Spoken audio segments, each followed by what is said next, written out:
min term and max terms are also called as, see, min term is called as sum of product term and max term is called as product of sum term. Now, if you look at this particular table that I have written here, A bar B bar, I call this is one product term. This is one product term because look at here, A bar dot B bar. Dot is nothing but a multiplication operation, and all of you know that in order to get the multiplication operation or addition operation in digital electronics, we use two basic gates, okay, and they are say completely leading the complete digital electronics. That means if I say any digital electronics, any digital circuitry can be designed at the very lowest level or at a core level using only AND gate and OR gates. Only AND logic, OR logic are there at the very core operation. Okay. For any digital circuit you take, a digital circuit may be a very simple circuit or it may be a very complex circuit, but the final operations that I would get is only AND operation and OR operation, that is AND gate and OR gate. That is why we call AND OR logic. Okay. Now, if you take here, we have here A bar or A complement and B complement. This A complement and B complement is nothing but one product term. If I add this product term or if I start adding many product terms, then I call such expression as sum of product expression. Let me write like this for example. Okay. I have A complement, B complement plus, for example, A complement B. This is just one example.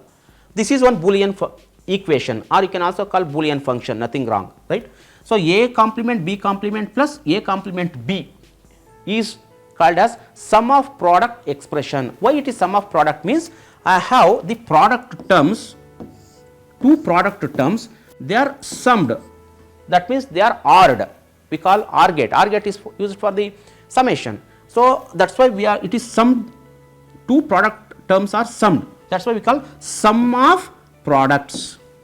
Then we have one more, and I also call this as the min terms. Okay, I will come to that min term little bit later. Okay, I will tell you what exactly the min term is next. Then we have max term. What is max term?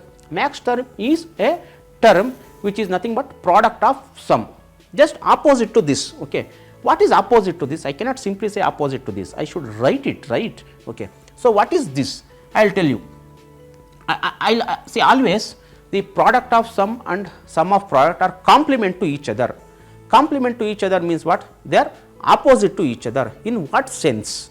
Right? Let us write that. Okay. Now, this is what sum of product. If I complement this one, complement means what? I will apply the complement here, right, and I will try to expand this one. How would I expand? Now, I will want to expand this. See, you know that we have De Morgan's law.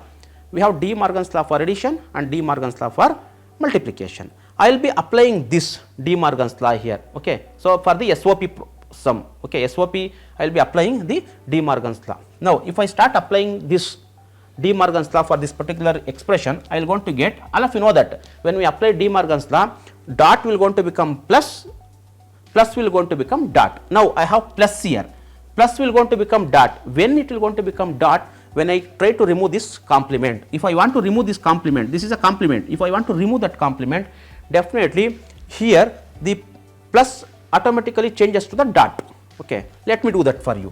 And each and every term will going to get a complement.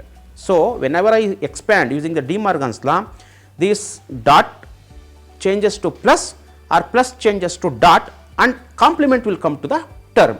How many terms do I have here? I have two terms here, A complement, B complement, A complement, B. There are two product terms. Those product terms will going to get a complement and this plus will automatically changes to the dot. Let me write for you. I write here A complement, B complement and a complement will come. Why this complement is coming? Because I am trying to remove this complement. So, that is why this plus becomes automatically a dot. Then I will write here A complement and B and a complement for that one. So, all of you are understanding. Hope you people are understanding.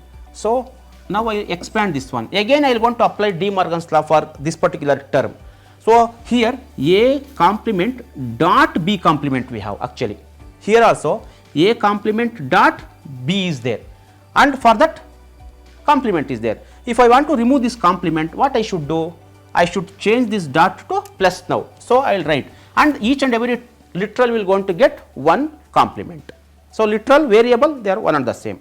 Okay, I pronounce invariably this a complement or a bar. Okay, so they are one and the same. Okay, and I say that a variable and I say a literal, they are one and the same. Okay, don't have much confusion about this, notations. Okay, so we follow many notations. Okay, sometimes they boils down to the same meaning. Done. Okay, now I will expand this one. When I start expanding this one, this a already complement is there. To remove this complement, I write one more complement. Then this dot will going to get plus, or it will be changing to plus. Then I have b complement already, and I will going to get one more complement. Why? Because I am removing the complement for this whole term. If I want to remove the complement for the whole term, the literals inside the term will going to get a complement. Okay, then this is a dot. Okay, I will close this. Then I will come to this, then a complement here, already a complement, and I will going to get one more complement. The reason is the complement for the whole term is removed. Then this dot becomes automatically plus, then this b will going to get a b complement. Now, if you look at this particular term, what is a double complement? Double complement will get cancels. I write like this, a bar, the whole bar will get definitely cancels. Okay, a complement is nothing but a only, then b complement is b only. So, from this I write here a plus b. Why? Because a double complement will going to become a and b double complement will going to become b. Then I have dot here, and I will write here a double complement is once again it is a plus, and I will going to get b complement. This is called as product of sum. All of you see here, between two sum terms, what is there? We have a product. That is why we call this as a product of sum. This is one sum term, this is one sum term, because a plus b and a plus b bar or a plus b complement. There are two different sum terms. Between two sum terms, I have a product term. That is why I call this as product of sum, and I call this as sum of product. Where is that before this complement? A bar b bar plus a bar b or a complement b, we call that as sum of product. These two are two different expressions we have in the digital electronics, and very important. They contribute a lot in the digital circuitry simplification or understanding the digital circuitry. Okay, so let us get back to the K map now. Now, if you look at here this particular K map, okay, let me go back to this. Okay, here if you look at here a complement b complement, okay, we know that 0 0, if you take two variable 0 0, I will going to write the decimal term for this one as 0, because decimal term for this is 0. Next 0 1, if I take the decimal value is 1, then if I take 1 0, the decimal value is 2, then if I take 1 1, the decimal value is 3. For a two variable function, if I expand that in terms of a and b, and if I try to write the decimal value, I will going to get like this. Why this is 0? I will going to take, I told you already, we have 8421 code. 8421 code is applicable whenever we have any number of binary bits, right? But now I have how many binary bits? 2 binary bits. Okay, 0 0. Okay, then it will going to become 2 1 code for me. It is not 8421 code. If I have 3 variables a b c, then it will going to become 421 code. If I have 4 variables, then it will going to become 8421 code.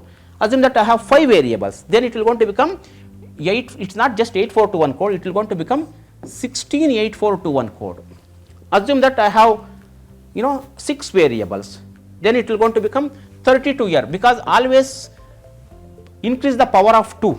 Okay, here the power of 2 is 0, it is 2 to the power of 0, this is 2 to the power of 1, this is 2 to the power of 2, this is 2 to the power of 3, this is 2 to the power of 4, this is 2 to the power of 5. So, increase the number of variables 0, 1, 2, 3, 4, 5, it goes number of variables. Understood? Okay. Now, if you write like this, for example 0 0, a is equal to 0, b is equal to 0, how many variables we have? 2 variables we have. So, 2 variables means I should start from the least significant bit side, because this is least significant bit side and this is most significant bit side. So, if I take this one 0 0, I represent here 0 and 0. What is the weight? How do you calculate the weight? What is the binary value for 2 to the power of 1? 0. That means the value for this one is 0, the weight.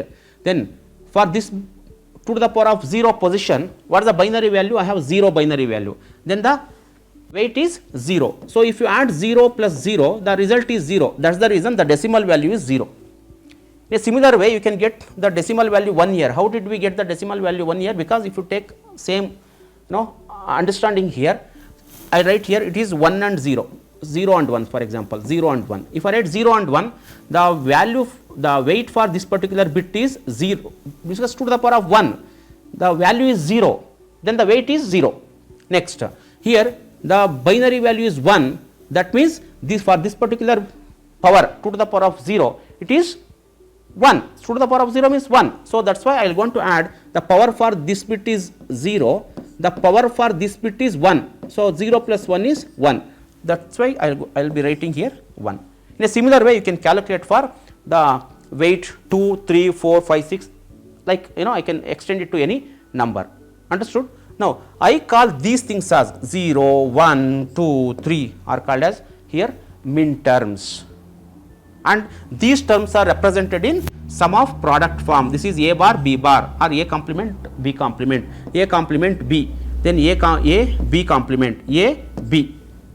If you take two variable, I can extend this to any number of variables. If I start writing a 3 variables A, B, C, then I will going to get 8 different rows, because always the when I expand the table for any given say binary values or the variables, it is always 2 to the power of something. Okay, now I have only 2 variable A, B, so 2 to the power of 2 is 4 rows.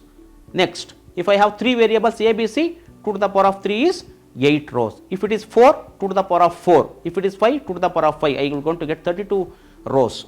Okay, and all 32 rows are called as 1 min term. Okay, and min term can be expressed in both binary form as well as in literal form. Expressing in zeros and ones form is called binary form. Expressing in terms of AB or ABCD or any variable, okay, we call that as expressing in literal form, and the respective min terms are these things, that is 0, 1, 2, 3, it goes, right. Okay, this is very important to write a K map here. We write a K map based on the number of min terms.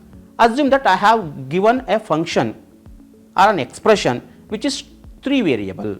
Then how many cells I will going to get in a K map? I will going to get 8 cells. If the number of variables are given is 2, then if I want to draw a K map means how many cells I required? 4 cells. Definitely I will represent the K map with only 4 cells.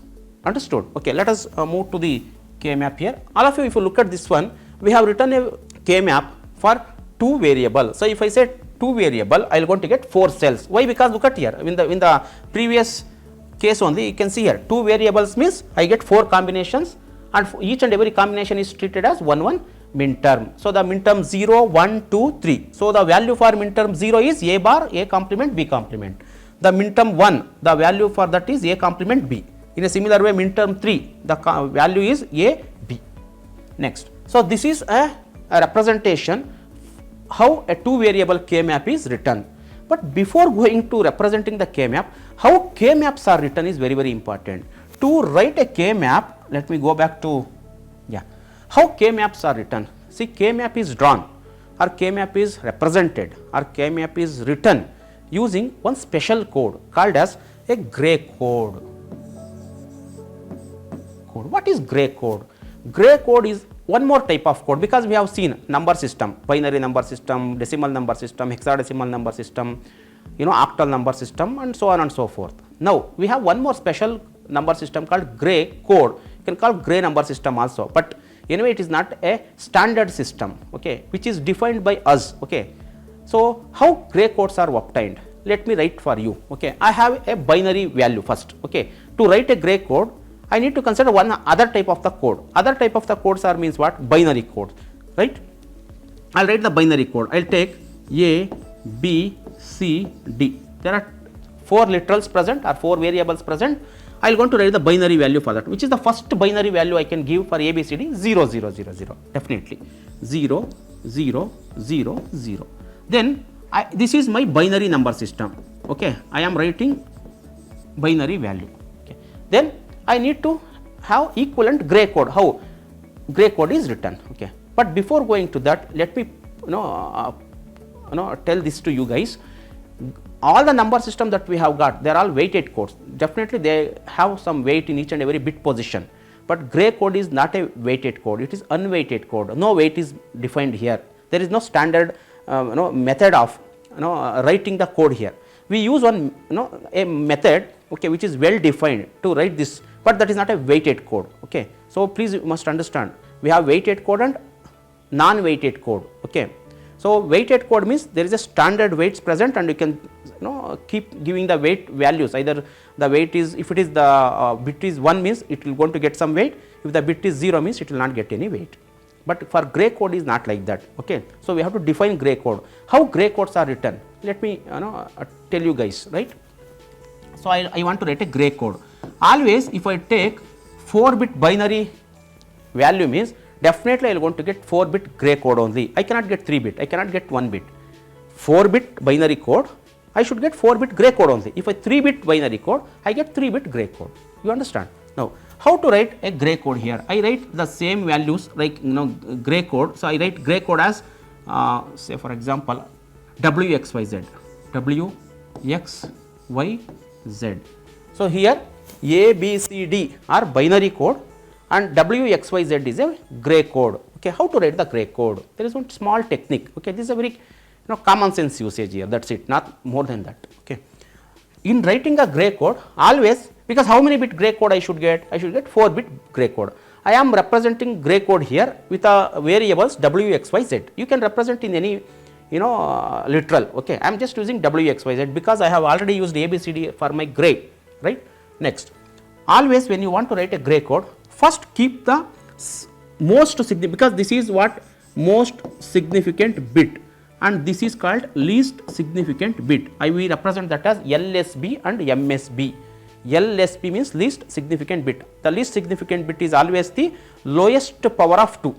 Most significant bit is always the highest power of 2. Okay. So if you take 4 bits here, okay, this is the most significant bit. The power of this one is 2 to the power of 3, that is 8. Next, how do we write? Always keep the first bit, that is most significant bit, as it is. What is the most significant bit here for A? It is 0. Keep that 0 in gray also for the most significant bit as it is. Now, what is the value here? 0. I write as it is 0. Next, how to get the second gray code? How would I get the second gray code? The second gray code is always obtained or calculated by taking the XOR operation of these 2 bits. First bit is written as it is. I want now XYZ value. W value I got it. I know how to get the W value. W value is nothing but the most significant value of the binary code. So binary code's most significant value is A. That value is 0. I have represented 0 here. How would I get the second value for a gray? That is X. How would I get for Y? How would I get for Z? Let us calculate it. Now we will going to get the XOR operation. All of you know XOR gate. We know that AND gate, OR gate, NOT gate, NOR gate, NAND gate, XOR gate, XNOR gate, right? We have XOR operand. It is a special operation. XOR is a special gate which is widely used in digital electronics to solve many of the problems. Okay. So here the same XOR is coming into picture here. We use that XOR. What is 0 XOR 0? That means bit 0 and this bit 0. 0 XOR. How do we represent XOR operation? We write XOR operation like this. And I want to know here 0 XOR 0. So 0 XOR 0 is 0. I will tell you why. Because for XOR gate we have the expression called, see, I have assumed that I have 2 bits A and B. I have the value called 0 and 0, because all of you know that for 2 variables I can give you 4 combinations, right? In that first combination is 0 0. Now if I want to write the XOR operation, the output of any XOR gate is nothing but A complement B plus A B complement. A complement B plus A B complement. If you apply this particular value in this expression, this is the output of XOR operation. Now A is equal to 0 means what is A bar? It is 1. Then B is equal to 0, I write 0 plus. Come to next A, what is the value? 0 dot. B complement, B is 0, B complement is 1. So, you know that 1 dot 0 is 0, 0 dot 1 is 0. What is the final outcome? 0. That is why the XOR of 0, 0 is 0. In a similar way, if you apply XOR of 0, XOR 1, then if you apply 0, sorry, this is not, okay, I will take 1 XOR 0, then you can take 1 XOR 1. If you apply these values here in this expression, you will going to get appropriate values, you will going to get the respective values. Okay. So, in that way, if you apply for this one, for the other combinations, so for the first combination I have just explained you guys, right. Now, it is 0. If you apply for the second combination 0 XOR 1, it is 1, you can apply, just check it out. Next, 1 XOR 0 is also 1 and 1 XOR 1 is 0. So, looking at this particular calculation for XOR, you can easily say that when we have the same values as the input, that is 2 variable, I can take any number of variables, same values, definitely output goes low. You can see here, this is a low output, this is a low output, because we call 0 is a low output and 1 is a high output. Next, or high value, instead of saying output, you can you know precisely tell that 0 is a low value and 1 is a high value. Then I have here the for different combination of the input, output is going to 1. Use this in generating the gray code. Okay, now I will write 0 XOR 0, we have already got, it is 0. I got the second gray code. Next, I want to get the third gray code called Y. Get the XOR operation of these two. 0 XOR 0, I have got already 0. Next, get the XOR of these two. Once again, it is 0, because we know that 0 XOR 0 is 0. Next, you write the next binary value. What is the next binary value? 0 0 0 0 1. Take the binary value, gray code with the logic of gray, that is the logic of the XOR. Definitely, I am going to get the same thing, that is 0 0 0 1. I see next one is very interesting. Okay, all of you observe carefully here. The next binary code is 0 0 1 0. Okay, when it is 0 0 1 0, I apply here. See, okay, 0 0 1 0. Apply. See, first bit write as it is. Next, take the XOR of these two. 0 XOR 0 is 0. Next, 0 XOR 1. What is 0 XOR 1? Definitely it is 1. I will write 1. Next, once again you take 0, 1 XOR 0. All of you take 1 XOR 0. Once again it is 1. Now, all of you look at here. For the binary code 0 0 0 0, gray is same. For binary code 0 0 0 1, gray code is same. But if you look at the next one 0 0 1 0, the gray code is 0 0 1 1. And all of you observe here, from this value to this value, there is 1 bit change. There is 1 bit change. What is that 1 bit change? Look at here. This bit, these two are same, these two are same, these two are same, these two are differing. So that means gray code is a code which is having a 1 bit of change between every adjacent number. That means this is my first gray number, this is my second gray number, and this is my third gray number.